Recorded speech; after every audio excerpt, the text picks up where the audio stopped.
মুরলির তারিখ ২৭ নভেম্বর ২০২৪। মুরলির শিরোনাম লৌকিক জগতের এই সংসারের অবান্তর কথায় নিজের সময় নষ্ট করো না, তোমাদের বুদ্ধিতে যেন সর্বদা রয়্যাল অর্থাৎ রাজকীয় চিন্তন চলতে থাকে। প্রশ্ন: কোন বাচ্চারা বাবার প্রতিটি ডাইরেকশনকে প্রযোগে আনতে পারে? উত্তর: যারা অন্তর্মুখী, যারা নিজেদের শো অর্থাৎ প্রদর্শন করায় না, যারা আত্মিক নেশায় থাকে, তারাই বাবার প্রতিটি ডাইরেকশনকে প্রযোগে আনতে পারে। তোমাদের কখনোই মিথ্যা অহংকার আসা উচিত নয়। অন্তরের স্বচ্ছতা যেন বজায় থাকে। আত্মা যেন খুব সুন্দর হয়, এক বাবার প্রতি তার যেন প্রকৃত প্রেম থাকে। কখনোই নুনজল অর্থাৎ ক্ষারের সংস্কার যেন না থাকে। তখনই বাবার প্রতিটি ডাইরেকশন প্রযোগে পরিণত হবে। ওম শান্তি। বাচ্চারা কেবল স্মরণের যাত্রাতেই বসে নেই।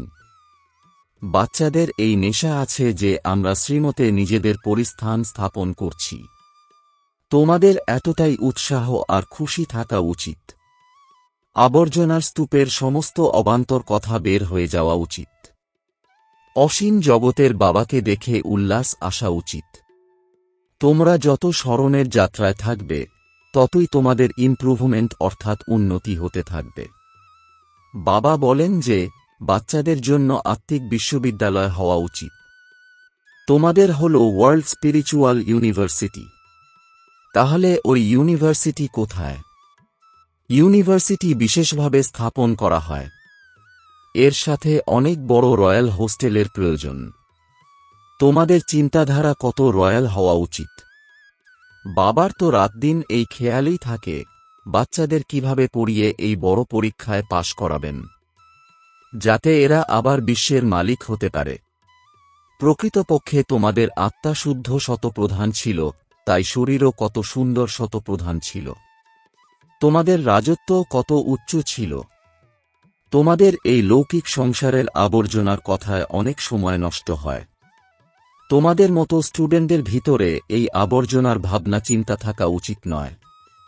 কমিটি ইত্যাদি তো খুব সুন্দর সুন্দর তৈরি করা হয়, কিন্তু যোগবল নেই। অনেক গালগল্প করে আমরা এই করব ওই করব। মায়াও বলে আমি এর নাক পাকড়ে ধরব। এদের বাবার প্রতি কোনো প্রেমই থাকে না।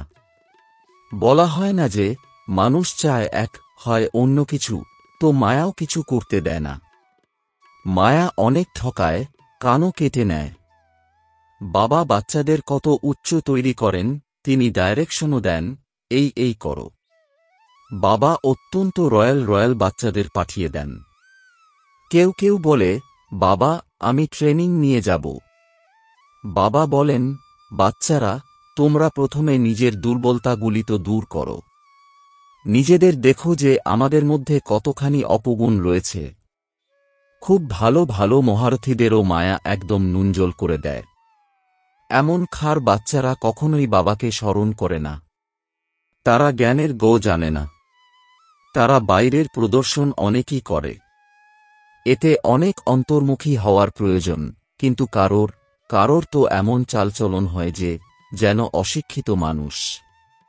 সামান্য অর্থ হলেই তাদের সেই নেশা চড়ে যায়। এ কথা বুঝতেই পারে না যে আরে আমরা তো কাঙ্গাল। মায়া তাদের বুঝতেই দেয় না। মায়া খুবই জোরদার। বাবা সামান্য গুণগান করলেই তাতে খুব খুশি হয়ে যায়। বাবার তো রাতদিন এই চিন্তাই থাকে যে ইউনিভার্সিটি বেশ ফার্স্ট ক্লাস হওয়া উচিত, যেখানে বাচ্চারা খুব ভালোভাবে পড়তে পারবে। তোমরা জানো যে আমরা স্বর্গে যাচ্ছি, তাই খুশির পারদ চড়ে থাকা উচিত, তাই না? এখানে বাবা নেশা চড়ানোর জন্য নানা ধরনের ডোজ দেন। কেউ যদি দেউলিয়া হয়ে যায়, তাকে মদ্যপান করালে মনে করবে আমি বাদশাহ। নেশা ছেড়ে গেলে আবার যেমন ছিল তেমন হয়ে যাবে। এখন এ তো হল আত্মিক নেশা। তোমরা জানো যে অসীম জগতের পিতা শিক্ষক হয়ে আমাদের পড়ান আর ডাইরেকশন দেন, তোমরা এমন করো। কোনো সময় কারোর মিথ্যা অহংকারও এসে যায়। এ তো মায়া, তাই না? এমন কথা বানায় যে শেখা জিজ্ঞেস করো না। বাবা বুঝতে পারেন এই পথে চলতে পারবে না।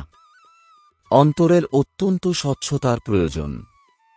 আত্মাও অনেক সুন্দর হওয়ার প্রয়োজন। তোমাদের তো লভ ম্যারেজ হয়েছে, তাই না? প্রেমের বিবাহে কত ভালোবাসা থাকে, আর ইনি তো পতিরও পতি। তাও কতজনের এই লভ ম্যারেজ হয়? একজনের থোড়াই হয়। সকলেই বলে, আমার তো শিব বাবার সঙ্গে এঙ্গেজমেন্ট হয়ে গেছে, আমি তো স্বর্গে গিয়ে বসব। এ তো খুশির কথা, তাই না? মনে তো এই কথা আসা উচিত যে বাবা আমাদের কতভাবে সাজান। শিব বাবা এনার দ্বারা তোমাদের শৃঙ্গার করান। তোমাদের বুদ্ধিতে এই কথা আছে যে আমরা বাবাকে স্মরণ করতে করতে শতপ্রধান হয়ে যাব। এই জ্ঞানকে আর কেউই জানে না। এতে অনেক নেশা থাকে। এখনো এত তীব্র নেশা চড়েনি, তবে তা অবশ্যই হতে হবে।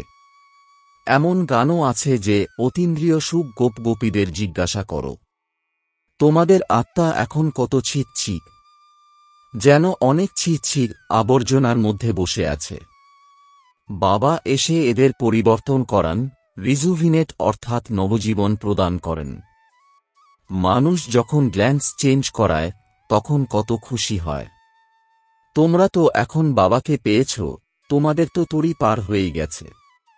তোমরা মনে করো আমরা যখন অসীম জগতের বাবার হয়েছি তখন আমাদের কত শীঘ্র পরিবর্তন হওয়ার প্রয়োজন। রাতদিন যেন এই খুশি, এই চিন্তন থাকে যে তোমরা দেখো মার্শাল হিসাবে কাকে পেয়েছ। রাতদিন এই খুশিতে থাকতে হয়। যারা খুব ভালোভাবে বুঝতে পারে, চিনতে পারে, তারা তো যেন উড়তে থাকে। বাচ্চারা, তোমরা এখন সঙ্গম যুগে রয়েছ। বাকি এরা সবাই তো আবর্জনায় পড়ে আছে। যেমন আবর্জনার ধারে ঝুপড়ি তৈরি করে সেই আবর্জনাতেই বসে থাকে, তাই না? কত কত ঝুপড়ি পড়ে রয়েছে। এ তো হল অসীম জগতের কথা। এখন এর থেকে বের হওয়ার জন্য শিব বাবা তোমাদের অনেক সহজ যুক্তি বলে দেন। মিষ্টি মিষ্টি বাচ্চারা, তোমরা তো জানো এই সময় তোমাদের আত্মা এবং শরীর দুই পতিত। এখন তোমরা তার থেকে বেরিয়ে এসেছ। যারা যারা বেরিয়ে এসেছে তাদের মধ্যে জ্ঞানের পরাকাষ্ঠা আছে, তাই না? তোমরা তো বাবাকে পেয়েছ, আর কি? এই নেশা যখন চড়বে তখনই তোমরা কাউকে বোঝাতে পারো বাবা এখন এসেছেন। বাবা আমাদের আত্মাকে পবিত্র করে দেন। আত্মা পবিত্র হলে তখন শরীরও এক নম্বর পাওয়া যায়। তোমাদের আত্মা এখন কোথায় বসে আছে? এই শরীরে বসে আছে। এই দুনিয়া তো তমপ্রধান, তাই না? সকলেই আবর্জনার ধারে এসে বসে আছে। তোমরা বিচার করো যে আমরা কোথা থেকে বের হয়ে এসেছি। বাবা আমাদের দুর্গন্ধের নর্দমা থেকে বের করেছেন। এখন আমাদের আত্মা স্বচ্ছ হয়ে যাবে। যারা ওখানে থাকবে তারা এক নম্বর মহল তৈরি করবে।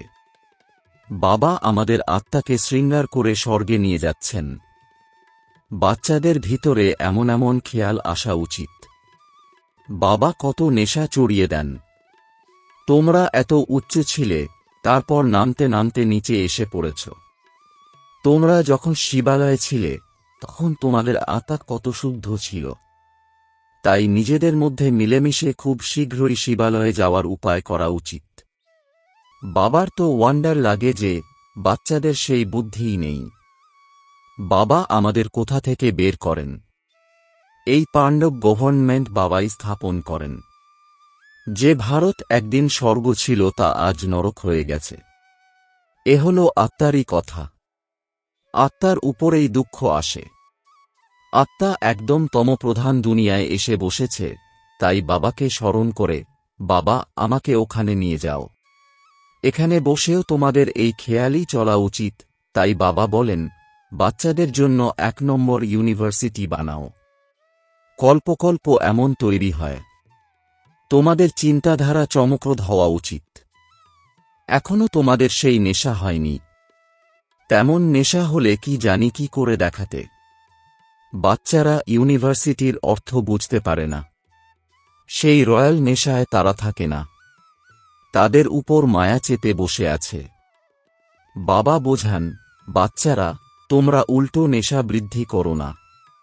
প্রত্যেকে নিজেদের যোগ্যতা দেখো। আমরা কিভাবে পড়াশোনা করি, কিভাবে সেবা বা সাহায্য করি, কেবল কথার ফুলুরি খেলে চলবে না।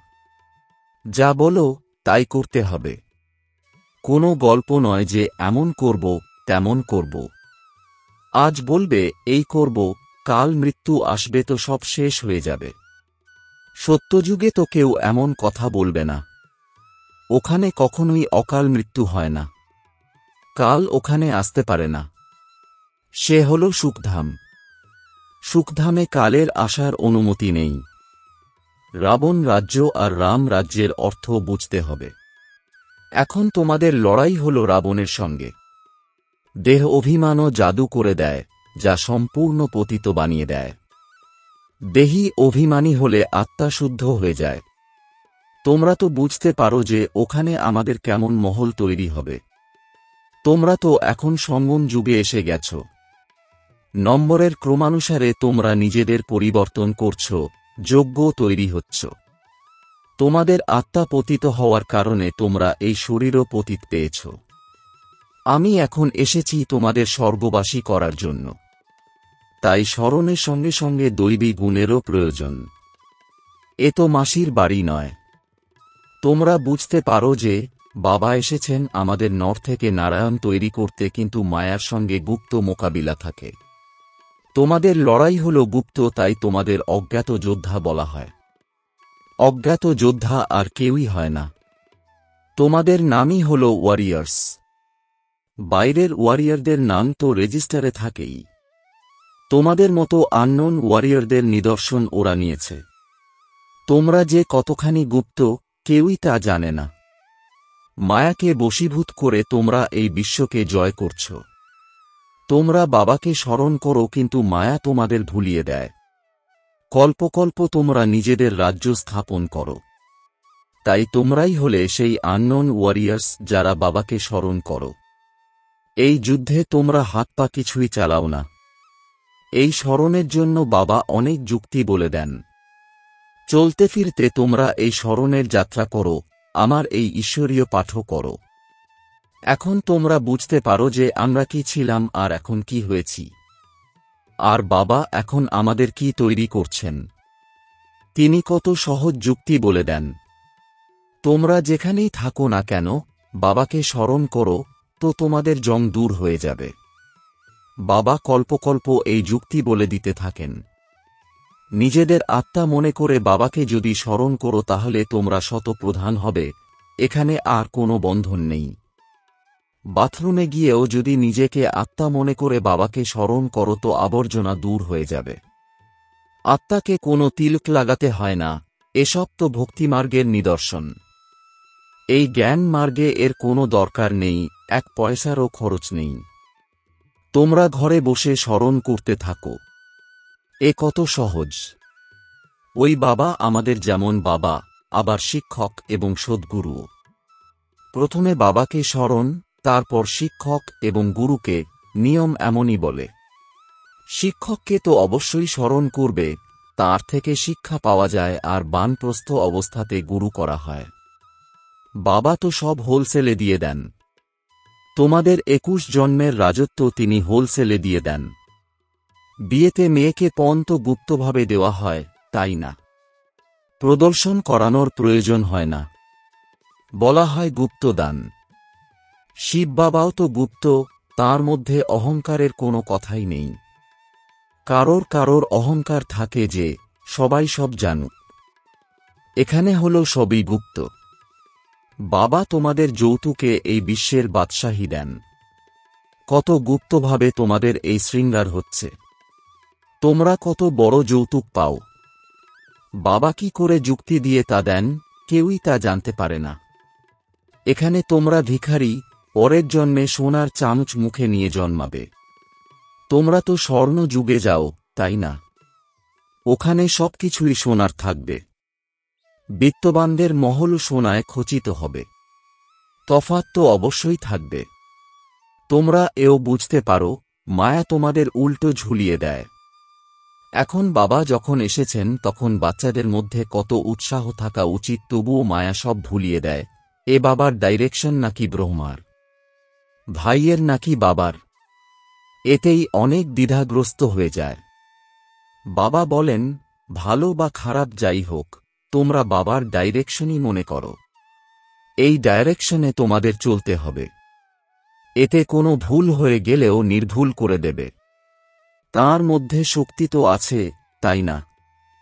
তোমরা দেখো যে ইনি কিভাবে চলছেন, এনার মাথার উপরে কে বসে আছে? একদম পাশেই বসে আছেন। গুরুরা তো পাশে বসিয়েই শেখান, তাই না? তাও এনাকে পরিশ্রম করতে হয়। তমপ্রধান থেকে শতপ্রধান হতে পুরুষার্থ করতে হয়। বাবা বলেন, তোমরা আমাকে স্মরণ করে ভোজন প্রস্তুত করো। শিব বাবার স্মরণে প্রস্তুত ভোগ আর কেউই পেতে পারে না। এখনকার ভোগেরও অনেক মহিমা।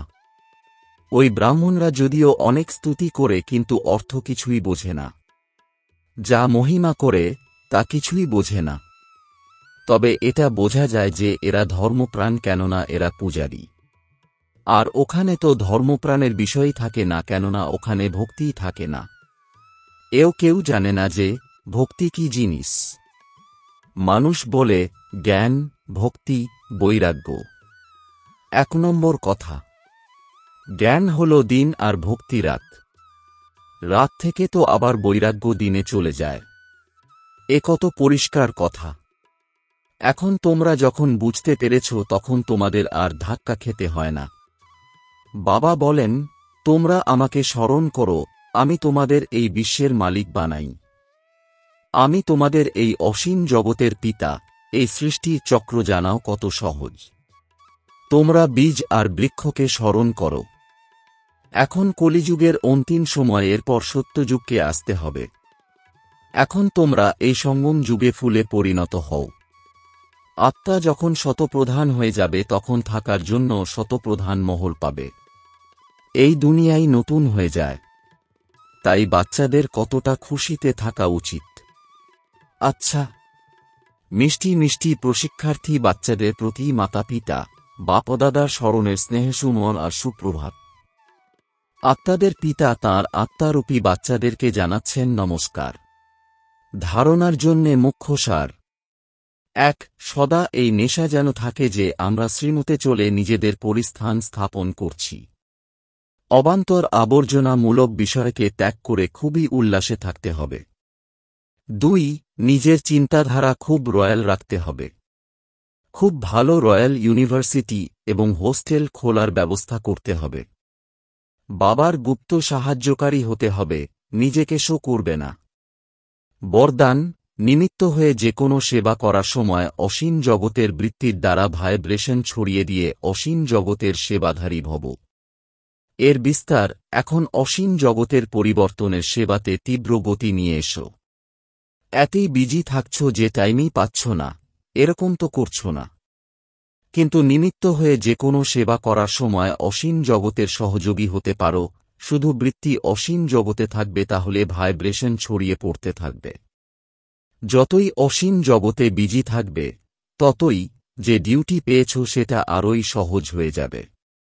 প্রত্যেক সংকল্প, প্রত্যেক সেকেন্ড শ্রেষ্ঠ ভাইব্রেশন ছড়িয়ে দেওয়ার সেবা করাই হল অসীম জগতের সেবাধারী হওয়া। স্লোগান, শিব বাবার সাথে কম্বাইন্ড থাকা শিবশক্তিদের শৃঙ্গার হল জ্ঞানের অস্ত্রশস্ত্র। ওম শান্তি।